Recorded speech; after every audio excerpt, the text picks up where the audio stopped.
ఇది ఎయిప్సమ్ series part 11. ఈ రోజు మ్యాటర్ ఏంటంటే సాయంత్రం నేను తెల్లం దగ్గర కూర్చుంటా మా అన్న స్వామి ఆంజనేయ స్వామి గుడి గడి బాగా రాసామి అన్నాడు.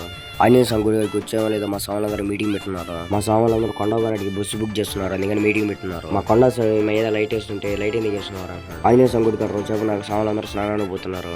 స్వాములందరూ ఎక్కడ స్నానం చేస్తారంటే ఇల్లూరు బాయ్స్ హాస్టల్లో స్నానం చేస్తారు. నేను మా అన్న స్వామి మా తమ్ముడు మీ అనే వస్తుంటే స్వాములందరూ పడిపోయారు స్నానానికి. మా అన్న స్వామి స్నానానికి పోయింటే మా అన్న స్వామి లాక్ తీసుకుని మా తమ్ముడు గేమ్ ఆడుతున్నాడు. స్నానం చేసి స్వాములందరూ దేలం దగ్గరికి వెళ్ళారు. నేను కానీ ఇంటికి స్నానం చేసి తాళ్ళ దగ్గరికి వచ్చేసాను. స్నానానికి పోయి వచ్చినాక కూడా మా తమ్ముడు ఇంకా గేమ్ ఆడుతూనే ఉన్నాడు. ఇంకా మా తమ్ముడితో ఏం పని అని చెప్పి దేలం దగ్గరికి పోతున్నాడు. దేలం దగ్గరికి పోతే మా స్వాములందరూ కూర్చోన్నారు, పూజకి రెడీ అవుతున్నారు. ఇంకా నేను మీద చెప్పి శరణాలు కూడా చెప్తున్నారు. శరణాలు చెప్పడం అయిపోయిన తర్వాత పాట కూడా పాడుతున్నారు. ఈ రోజు ఎయిప్సమ్ ప్రసాదం గుగ్గుళ్ళు కేసరి పులిహోర.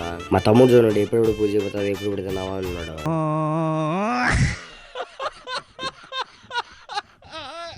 ఈ రోజు పూజ ఎవరిదంటే మా తమ్ముడు స్వాములే. ప్రసాదం తీసుకొని పోతే మా చిన్న స్వామి మా బాబాయ్ స్వామి కాడ మా తమ్ముడు కూర్చొని గుగ్గులు ఇస్తున్నాడు స్వాములకి. స్వాములందరూ ప్రసాదం తీసుకున్నాక మేము కూడా తీసుకున్నాం ప్రసాదం. మా తమ్ముడు చూడండి ఏమంటున్నాడు. వీడియోస్ చూస్తున్నారా కానీ లైక్ చేయడం లేదు మావా. లైక్ చేయండి మావా. సరే మావా అయితే పార్ట్ 12 రేపు కలుసుకున్నాం అయితే బాయ్.